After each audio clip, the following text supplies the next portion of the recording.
Hello everyone, आप सभी का हमारे एचके अकेडमी चैनल में बहुत बहुत स्वागत है। और आज हम बात करने वाले हैं रीजनल डेवलपमेंट में आपका जो रोस्टोव्स का जो मॉडल है इसके ऊपर, यानी जो रोस्टोव्स की स्टेजेस ऑफ इकोनॉमिक ग्रोथ है जो 1960 में अपना मॉडल जो है दिया था, या फिर 1960s में इन्होंने अपने इकोनॉमिक डेवलपमेंट की जो स्टेजेस बताई थी 5, उनके बारे में आज हम डिस्कस करने वाले हैं। इससे पहले मैं आपको ये बता देती हूँ कि जो आपका रोस्तोव के जो इकोनॉमिक जो मॉडल है, ये दो तरीके से हम, या इकोनॉमिक ग्रोथ की जो स्टेजेस हैं, दो तरीके से हम इसको आइडेंटिफाई करते हैं। सबसे पहले हम रीजनल डेवलपमेंट में भी इसको पढ़ते हैं, और सेकंड हम जो इकोनॉमिक्स आपका जो सब्जेक्ट है उसके अंदर भी हम इसको पढ़ते हैं। तो यहाँ पे हम पढ़ने वाले हैं रीजनल डेवलपमेंट के कंसर्न में कि आपका रोस्तोव मॉडल या फिर रोस्तोव की जो स्टेजेस है इकोनॉमिक ग्रोथ की वो कौन कौन सी है। तो जैसे कि आप सभी जानते हैं कि रीजनल जो डेवलपमेंट है इसका मेन मतलब ही क्या होता है, चेंज इन रीजनल प्रोडक्टिविटी, या फिर ये क्षेत्रीय उत्पादकता में परिवर्तन को बताता है, या फिर जो आपके रीजनल जो प्रोडक्टिविटी है उसमें क्या क्या चेंजमेंट आ रहे हैं वो किसको रेफर करता है, आपका रीजनल डेवलपमेंट को रेफर करता है। अब इसको हम मेज़र कर सकते हैं अलग अलग पैरामीटर से, जैसे कि हम पॉपुलेशन के बेसिस पे इसको मेज़र कर सकते हैं, एम्प्लॉयमेंट के बेसिस पे इसको मेज़र कर सकते हैं, इनकम के बेसिस पे इसको मेज़र कर सकते हैं, या मैन्युफैक्चर के बेसिस पर भी इसको क्या कर सकते हैं हम इसको बता सकते हैं रीजनल प्रोडक्टिविटी को। इसी के साथ ही रीजनल डेवलपमेंट को हम अदर एस्पेक्ट में देखें या फिर सोशल एस्पेक्ट में देखें, जैसे हेल्थ हो गया, वेलफेयर हो गया आपका, ये सारे के सारे आपका, या फिर एनवायरनमेंट क्रिएटिविटी, या फिर एनवायरनमेंट क्रिएटिविटी या क्वालिटी से रिलेटेड कोई भी जो आपके सब्जेक्ट्स हैं या जो सर्विसेज जो आपको एक शहर प्रोवाइड करता है, तो वो सारे के सारे सोशल डेवलपमेंट के जो एस्पेक्ट है वो किस में आते हैं, आपके रीजनल डेवलपमेंट के अंदर आते हैं। अब यहाँ पे दो चीज़ें मेन इंपॉर्टेंट है कि हम रीजनल डेवलपमेंट में जो थ्योरी है उसकी आज हम बात कर रहे हैं, और उसमें रोस्टोव के स्टेजेस की बात कर रहे हैं। तो इसमें आपको सबसे पहले ये ध्यान रखना है कि रीजनल जो थ्योरीज हैं उसको दो बेसिस पर हम आइडेंटिफाई करते हैं। तो सबसे पहले आपको ये ध्यान रखना है यहाँ पे कि हम रीजनल थ्योरीज को दो तरीके से आइडेंटिफाई करते हैं, या फिर दो स्कूल्स ऑफ थॉट हैं।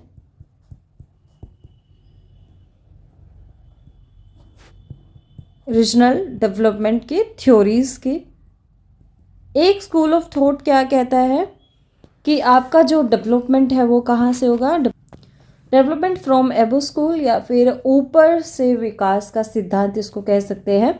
दूसरा जो स्कूल है वो क्या कहता है, डेवलपमेंट फ्रॉम बिलो स्कूल, नीचे से विकास का सिद्धांत इसको कहा जाता है। अब दोनों के बीच में अंतर आप समझ लीजिए कि ऊपर से विकास का सिद्धांत का मतलब क्या है कि सबसे पहले अगर आपकी हायरार्की में अगर बात करें तो इंटरनेशनल जो लेवल है वहाँ से शुरू होके आपके जो नेशनल, फिर आपके सब नेशनल, या फिर आपका स्टेट, और उसके बाद ब्लॉक, इस तरीके से छोटे स्तर पर जो विकास होना शुरू होता है, तो वो जो डेवलपमेंट का जो स्कूल है उसको क्या कहा गया है, डेवलपमेंट फ्रॉम एबो स्कूल। अब यहाँ पे बिलो स्कूल के अंतर्गत क्या आ जाता है, सबसे पहले कि हम जो निचले इकाई है वहाँ से अध्ययन शुरू करते हैं, या उस क्षेत्र के विकास को हम देखते हैं।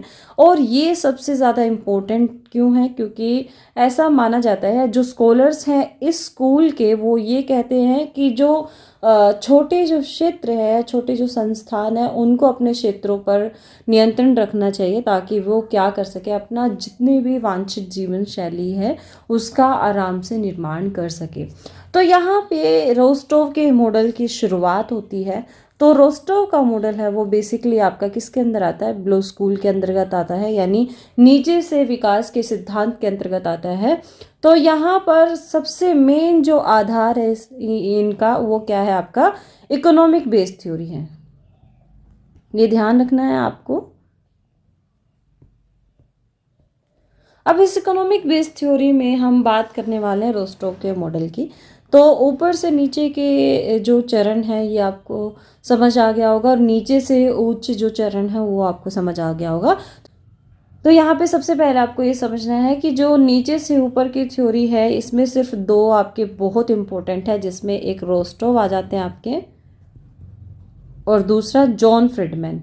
इसका इनका नाम भी आपने सुना होगा, ज्योग्राफी के अंदर भी बहुत सुना होगा इनका नाम आपने। तो ये दो इसमें स्कॉलर्स है, सबसे इम्पोर्टेंट है। तो अभी रोस्टोव के ऊपर हम बात करेंगे, फिर नेक्स्ट क्लास में हम जॉन फ्रीडमैन पे डिस्कस करेंगे। अब रोस्टोव महोदय जो है 1960s में अपने मॉडल की शुरुआत करते हैं।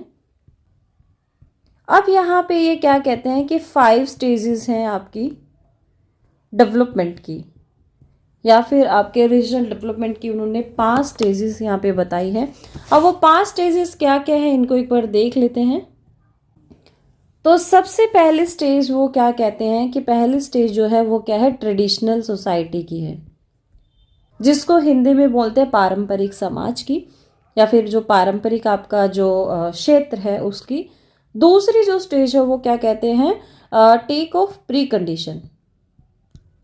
तो क्या कहेंगे, विकास की पूर्व शर्तें, या फिर अगर किसी शहर का विकास होना है तो उससे पहले क्या क्या चेंजेस वहाँ पे आएंगे, तो उसके बारे में डिस्कस करता है ये स्टेज। अभी हम इसको बहुत अच्छे से पढ़ेंगे कि स्टेजेस को किस में क्या क्या चेंजेस होते हैं। अब यहाँ पे थर्ड जो स्टेज आता है, थर्ड स्टेज ये क्या कहता है कि टेक ऑफ की स्टेज आती है।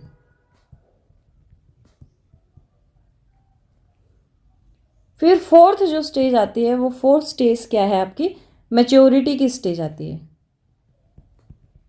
और उसके बाद फिफ्थ जो स्टेज है, फिफ्थ स्टेज आपकी किसकी है, मास कंजप्शन की स्टेज आती है। और ये क्वेश्चन नेट में भी काफ़ी बार आ चुका है, क्योंकि नेट में जो इनकी 5 स्टेजेस है उनको सीक्वेंस में लगाने के लिए आपसे पूछ लेता है। तो काफ़ी इंपॉर्टेंट क्वेश्चन है ये। यहाँ से क्वेश्चन आपका नेट JRF में PYQ उठा के देखेंगे तो वहाँ पे ज़रूर ये क्वेश्चन पूछा जाता है आपसे सीक्वेंस में। इनके 5 स्टेजेस के नाम दे देंगे और कह देंगे इनको क्रम अनुसार लगाइए। तो आपको ये ध्यान रखना है।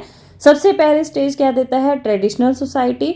दूसरी स्टेज क्या कहता है, टेक ऑफ प्री कंडीशन। और उसके बाद थर्ड स्टेज क्या है, टेक ऑफ स्टेज। और फोर्थ स्टेज क्या है, majority stage. And fifth stage क्या है आपकी, मास कंजप्शन स्टेज। अब यहाँ पे एक एक स्टेज के बारे में अच्छे से डिस्कस कर लेते हैं कि किस स्टेज में वो क्या कंडीशन बताता है और किन को बेसिस लेता है, या इनके एग्जाम्पल्स वो क्या देते हैं। तो पहले स्टेज जो है इसमें रोस्टोव महोदय क्या कहते हैं कि ट्रेडिशनल सोसाइटी होता है, कृषि प्रधान समाज होता है। यहाँ पर जो टेक्नोलॉजी है या जो प्रौद्योगिकी है वो काफ़ी सीमित होती है, बिल्कुल लिमिटेड होती है। इतना ज़्यादा आपका टेक्नोलॉजिकल डेवलपमेंट इस स्टेज में नहीं होता है। और जो सोशल स्ट्रक्चर होता है वो भी हायरार्किकल होता है, यानी उच्च से लेकर निम्न स्तर का आपका सोशल स्ट्रक्चर होता है। और ये क्या है आपका, ये जो स्टेज है वो क्या कहते हैं कि ये जो आपका सिविल वॉर था और आपका जो फर्स्ट वर्ल्ड वॉर था, उस समय जो आपका साउथ की जो इकोनॉमी थी या फिर दक्षिण की जो इकोनॉमी थी उसमें वो इस स्टेज में इस समय था। यानी आपका प्रौद्योगिकी सीमित थी और जो सामाजिक संरचना थी वो पदानुक्रमित थी, जो इकोनॉमी थी वो पूरी की पूरी एग्रीकल्चर पर आधारित थी। तो ये सारी की सारी स्टेजेस क्या थे आपके, जो दक्षिणी जो क्षेत्र है यहाँ पर ये स्थिति थी। और ये स्थिति कब थी आपकी, सिविल वॉर जब चला हुआ था वर्ल्ड में और फर्स्ट वर्ल्ड वॉर जब हो रखा था, उस समय आपका जो साउदर्न इकोनॉमी था वो इस स्टेज में पाया जाता था। यहाँ पर ये बात देखने की है कि जो आपके ट्रेडिशनल स्टेजेस है ये काफ़ी क्या है दिखाती है कि अल्प विकसित आपका जो सोसाइटी है वो पाई जाती है। अब यहाँ पे नेक्स्ट स्टेज की बात करते हैं। अब नेक्स्ट स्टेज यहाँ पे क्या है, नेक्स्ट स्टेज आपकी है take off precondition stage, यानी सेकंड स्टेज। अब ये क्या कहता है कि हम विकास की ओर अग्रसर होंगे, लेकिन उससे पहले एक ट्रांजिशनल फेज आता है। अब इस ट्रांजिशनल फेज भी क्या आता है कि जैसे जैसे हम अपना इकोनॉमिक डेवलपमेंट करना चाहते हैं तो हमारा जो इकोनॉमिकल स्ट्रक्चर है या हमारे जो सोशल नॉर्म्स है वो धीरे धीरे चेंज होना शुरू हो जाते हैं। यानी सामाजिक और आर्थिक जो बदलाव है वो सोसाइटी में आना शुरू हो जाते हैं। और ये क्यों आते हैं, क्योंकि हम लोग क्या करते हैं कि एग्रीकल्चर सोसाइटी के अलावा हम जो हमारे रिसोर्सेज है या हमारे नेचुरल रिसोर्सेज है उनका अच्छे से उपयोग करने के लिए या उनको अच्छे से दोहन करने के लिए हम क्या करते हैं, जो हमारा ट्रांसपोर्ट फैसिलिटी है, जो हमारा कम्युनिकेशन है, जो हमारा मैन्युफैक्चर सेक्टर है, इनकी तरफ ध्यान देना शुरू करते हैं। अब ये इन तीनों का जब डेवलपमेंट करते हैं तो क्या है, धीरे धीरे अपना जो इकोनॉमिकल शिफ्ट है वो होना शुरू हो जाता है अपने आप ही।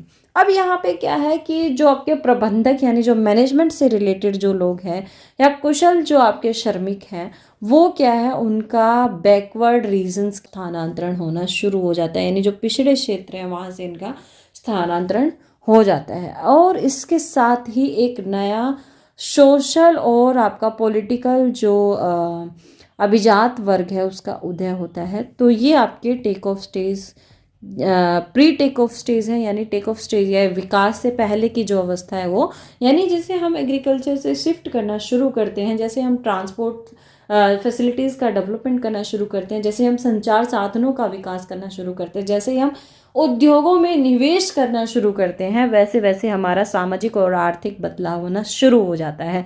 और उसके साथ ही जो हमारे कुशल श्रमिक थे, यानी जो एग्रीकल्चर से रिलेटेड जो श्रमिक थे उस समय, वो पिछड़ना शुरू हो जाते हैं और वो पीछे या बैकवर्ड एरिया की तरफ आना शुरू हो जाते हैं। और उसके साथ एक नया अभिजात वर्ग या एक नए डोमिनेंट जो ग्रुप है उसका उदय होता है, और ये सोशली भी डोमिनेंट पावर रखते हैं और पॉलिटिकली भी डोमिनेंस पावर अपने पास रखते हैं। और इसके साथ ही यहाँ पे क्या है, ये अगर स्टेज की बात करें तो रोस्टो महोदय क्या कहते हैं कि टेनेसी वैली अथॉरिटी के कारण, यानी जब टेनेसी वैली प्रोजेक्ट आपका यूएसए में आता है तो उसके बाद वहाँ पे जो वहाँ का सोशल और पॉलिटिकल स्ट्रक्चर है वो पूरा का पूरा जो है वो चेंज हो जाता है। तो यहाँ पे ये ध्यान रखना आपको ज़रूरी है कि इस स्टेज में आपके सोशल और पॉलिटिकल स्ट्रक्चर जो है और आपका लेबर स्ट्रक्चर जो है वो चेंज होना शुरू हो जाता है। अब हम थर्ड स्टेज पे चलते हैं जो हमारी विकास की अवस्था है या फिर टेक ऑफ स्टेज है।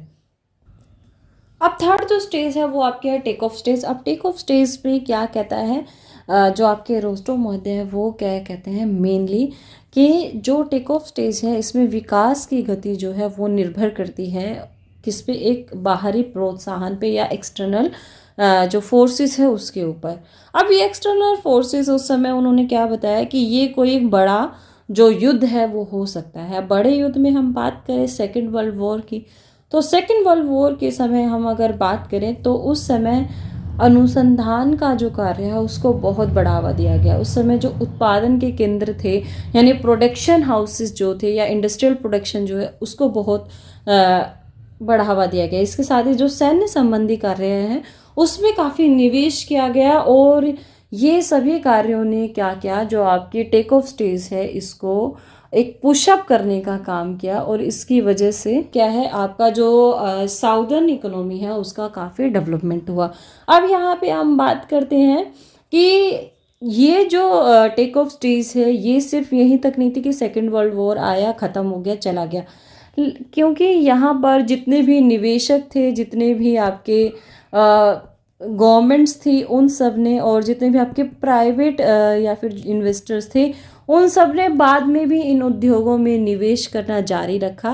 तभी ये जो टेक ऑफ स्टेज है ये अच्छी तरीके से प्रगति यहाँ पे कर पाया। अब यहाँ पे हम चलते हैं कि जब ये टेक ऑफ स्टेज आपके बिल्कुल पीक पर पहुँच गया तो इसने अपनी जो फोर्थ स्टेज है उसको जन्म दिया, जिसको क्या कहा जाता है, मैच्योरिटी स्टेज कहा जाता है। मैच्योरिटी स्टेज पे देख लेते हैं कि उस समय क्या क्या कैरेक्टरिस्टिक्स इसमें आती है। मैच्योरिटी स्टेज सबसे इम्पोर्टेंट इसका जो एस्पेक्ट है वो यही है कि ये आत्मनिर्भरता की ओर अग्रसर होने के लिए प्रेरित करता है। यानी क्या है कि जब हम अपना पहले स्टेज में होते हैं या फिर हम अपने बिल्कुल ट्रेडिशनल फेज़ में होता है तो हम बहुत सी चीज़ों का आयात करते हैं, और उसके बाद जैसे जैसे हमारा पॉपुलेशन ग्रोथ होता है उसमें हम जो हमारा चाहे फूड प्रोडक्शन ही क्यों ना हो तो उसमें भी हम क्या है फूड प्रोडक्शन का भी आयात पर ज़्यादा निर्भर हो जाते हैं, और इससे हमारी जो इकोनॉमी है वो काफ़ी डाउन होना शुरू हो जाती है। जैसे हम बात करें कि इंडिया में ग्रीन रेवोल्यूशन से पहले जो आपका खाद्य पदार्थ है उनका काफ़ी आयात करते थे, तो इससे हमारा जो बजट है उस पर भी काफ़ी प्रभाव पड़ता था और हमारी इकोनॉमी पर भी काफ़ी प्रभाव पड़ता था। अब यहाँ पे क्या कहते हैं कि हमें क्या करना है कि आयात कर रहे जो वस्तु और सेवाएं हैं उनका हम लोकल लेवल पर ही क्या करेंगे, प्रोडक्शन करेंगे या उनका स्थानीय स्तर पर ही हम उत्पादन करना शुरू कर देंगे। अब यहाँ पे एक एग्जाम्पल के तौर पे मैं आपको समझाने के तौर पर आपको बताना चाहूँगी। मिरियनेक एक स्कॉलर हुए हैं जिन्होंने 1977 में अपना एक आर्टिकल दिया था। इनमें ये कहते हैं कि 1975 में जो आपकी साउदर्न इकोनॉमी थी या फिर आपकी साउथ की जो इकोनॉमी थी, दक्षिणी जो आपकी आर्थिक अर्थव्यवस्था थी, वो पूरी की पूरी चेंज होना शुरू हो गई थी। और इसने क्या किया, आर्थिक आधार पर इतनी ज़्यादा अपने अंदर विविधता उत्पन्न कर ली थी कि जो कृषि श्रमिकों का अनुपात था वो तो राष्ट्रीय औसत से कम हो गया था, और जो संचार कार्यों में लगे हुए थे या जो परिवहन कार्यों में लगे हुए थे या फिर जो भी आपके अदर एक्टिविटीज़ में लगे हुए थे उनका, या फिर जो सरकारी क्षेत्रों में रोजगार जो था उसमें राष्ट्रीय औसत से अधिक जो श्रमिक का अनुपात था वो हो गया था। यानी यहाँ पे बहुत बड़ा शिफ्ट आता है, और वो शिफ्ट किस में आता है, आपका जो वर्क फोर्स है उसके अंदर सबसे ज़्यादा शिफ्ट देखा जाता है। तो यहाँ पे वर्क फोर्स आपकी क्या है, एग्रीकल्चर डोमिनेंस से शिफ्ट होकर किधर चली जाती है, आपकी सर्विस सेक्टर में चली जाती है। और इसमें आपकी कोई भी हो सकता है, वो कम्युनिकेशन से रिलेटेड हो सकता है, ट्रांसपोर्ट से रिलेटेड हो सकता है, गवर्नमेंट जॉब्स हो सकता है। तो इसकी तरफ आपका जो रुझान है आपका वो शिफ्ट होना शुरू हो जाता है मैच्योरिटी स्टेज में। अब इसके साथ ही लास्ट जो स्टेज आती है वो आती है आपकी मास कंजप्शन की। मास कंजप्शन में क्या होता है कि हम जिन भी वस्तुओं का आयात कर रहे थे उनका हम निर्यात करने लगते हैं। यानी जो पहले वस्तुएं हम खरीद रहे थे उनका हम इतना ज़्यादा प्रोडक्शन करना शुरू कर देते हैं कि उन वस्तुओं का हम खुद ही क्या बन जाते हैं, निर्यातक बन जाते हैं। तो यहाँ पे इम्पोर्टेंट है कि आपका मास कंजप्शन स्टेज जो है वो काफ़ी ज़्यादा ग्रोथ के बारे में बताता है कि पूरा का पूरा जो आपका कैपिटल है या पूरे के पूरे जो आपका एक इकोनॉमी है वो पूरी डेवलप हो जाती है, स्ट्रॉन्ग हो जाती है। उसके बाद हम जो जितना भी प्रोडक्शन हम कर रहे हैं वो इतने बड़े लेवल पे होता है कि हम उसका जो एक्सपोर्ट है वो करना शुरू कर देते हैं, और यही क्या कहलाता है, आपका हाई मास कंजप्शन स्टेज कहलाता है। और ये जो स्टेज है इसमें बहुत काफ़ी लंबे समय से ही आपका जो साउदर्न इकोनॉमी है इसके अंदर आई हुई है। यहाँ पे हमें यह ध्यान रखना ज़रूरी है कि रोस्टोव ने जितना भी अपना ये मॉडल दिया है इसमें एग्जाम्पल जो दिए हैं वो साउदर्न इकोनॉमी के दिए हैं, वो भी यूएसए की। इसी के साथ ही उन्होंने जो अपनी स्टेजेस दिए हैं उसमें क्लियर किया है कि कैसे एक एग्रीकल्चर इकोनॉमी से हम एक इंडस्ट्रियल इकोनॉमी की तरफ मूवमेंट करते हैं या सर्विस सेक्टर की तरफ मूवमेंट करते हैं। इसी के साथ ही इसको एक पॉइंट में हम देख लेते हैं कि रोस्टोव महोदय जो है वो अपनी थ्योरीज में क्या क्या कहते हैं। सबसे पहले उनकी थ्योरी क्या कहती है कि एक एग्रीकल्चर जो है वो सोसाइटी होती है। ये एग्रीकल्चर सोसाइटी क्या है, धीरे धीरे अपना क्या करती है, डेवलपमेंट करती है। और वो डेवलपमेंट कैसे करती है, अपने नेचुरल रिसोर्सेज को यूज़ करके। अब ये नेचुरल रिसोर्सेज को यूज़ करके वो क्या करती है, निवेश करना शुरू करती है या विकास करना शुरू करती है। और वो निवेश किन किन क्षेत्रों में करती हैं, ट्रांसपोर्टेशन में करती हैं, कम्युनिकेशन में करती हैं, और इसके साथ ही जो आपके सर्विस सेक्टर है उसमें ज़्यादा ध्यान देती है, या फिर आपकी जो मैन्युफैक्चरिंग जो सेक्टर है उसमें ज़्यादा ध्यान देती है। तो यहाँ पे ये सारा चीज़ें होने के बाद अब यहाँ पे क्या होता है कि एक सोसाइटिकल चेंज आता है या पॉलिटिकल चेंजेस आता है।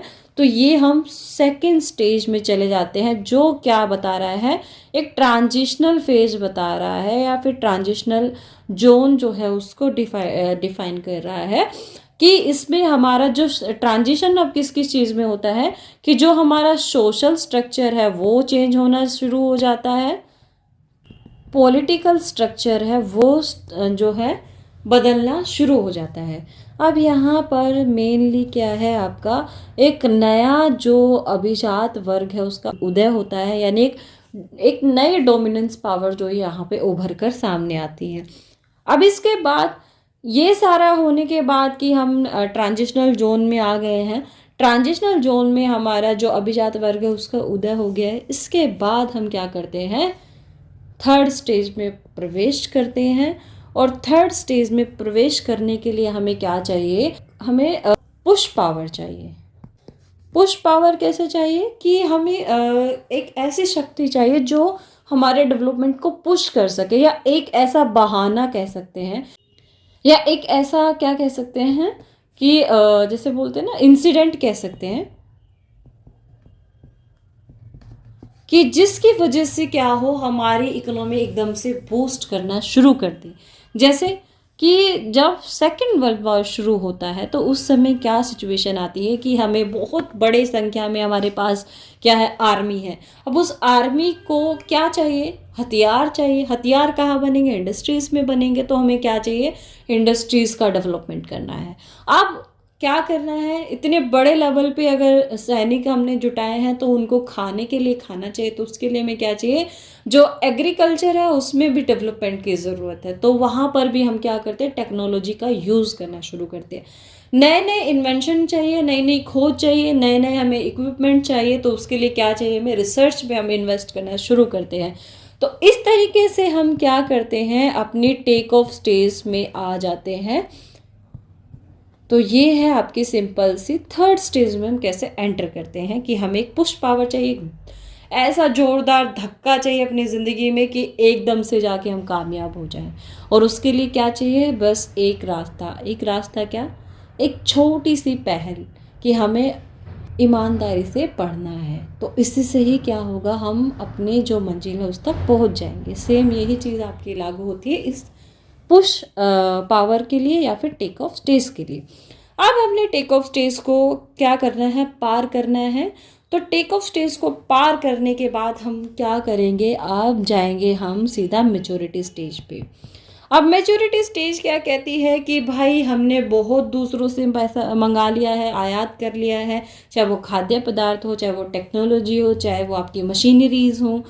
तो अब हम क्या करेंगे, लोकल लेवल पे ही हम क्या करेंगे, उत्पादों का निर्माण करना शुरू करेंगे और हम एक आत्मनिर्भर की ओर अग्रसर होंगे। जैसे कि भारत में अभी आत्मनिर्भर भारत आपने सुना होगा, क्यों चला हुआ है, क्योंकि हम भी क्या चाहते हैं, मैच्योरिटी स्टेज को पार करना चाहते हैं कि हम भी हर चीज़ में क्या हो जाए, आत्मनिर्भर हो जाए, हर चीज़ में हमारा डोमिनेंस हो जाए।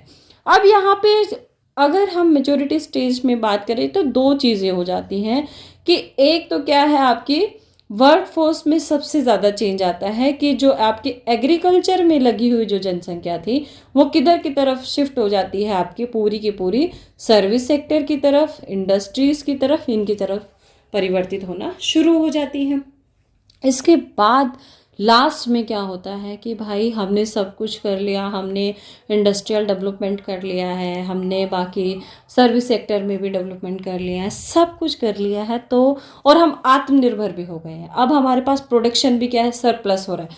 अब जब सरप्लस प्रोडक्शन हो रहा है तो हम क्या करेंगे, निर्यात करना शुरू कर देंगे। और जब कोई इकोनॉमी क्या है आपकी एक्सपोर्ट करना शुरू कर दे या निर्यात की तरफ बढ़ जाए, तो वहाँ पर वो लास्ट स्टेज होती है उसकी, जिसको रोस्टोव महोदय बताते हैं। और वो स्टेज क्या कहलाती है, आपकी मास कंजप्शन स्टेज कहलाती है। तो ये काफ़ी इंपॉर्टेंट है, इसको आपको ध्यान रखना है। There are 5 stages of Rostow's model which is the best example the shifting of the economy from the agriculture sector towards the industrial sector. अब यहाँ पे नेक्स्ट हम बात करेंगे हमारे जॉन फ्रिडमैन की कि वो जो अपना सिद्धांत देते हैं। यहाँ पे मैंने शुरुआत कहाँ से की थी कि हम दो तरीके से रीजनल डेवलपमेंट के मॉडल को बनाते हैं, जिसमें एक होता है ऊपर से नीचे की तरफ हम जाते हैं डेवलपमेंट में, और एक होता है नीचे से ऊपर की तरफ। आज जो हमने मॉडल देखा है ये हमारा सेकंड वाला जो है, नीचे से ऊपर की तरफ जो विकास का सिद्धांत है, उसमें हमने रोस्टोव का मॉडल देखा है। इसी की तरह दूसरा जो मॉडल है वो आपका जॉन फ्रिडमैन का है, जिसको हम नेक्स्ट क्लास में डिस्कस करेंगे। वीडियो आपको अगर पसंद आई हो तो प्लीज़ इसको लाइक कर दें। हमारा चैनल अभी तक आपने सब्सक्राइब नहीं किया है तो प्लीज़ इसको सब्सक्राइब कर दें। और वीडियो में कमेंट करना ना भूलें। अगर आपको वीडियो सच में अच्छी लगी है तो अपने दोस्तों के साथ ज़रूर शेयर करें। मिलेंगे नेक्स्ट वीडियो में, तब तक के लिए थैंक यू।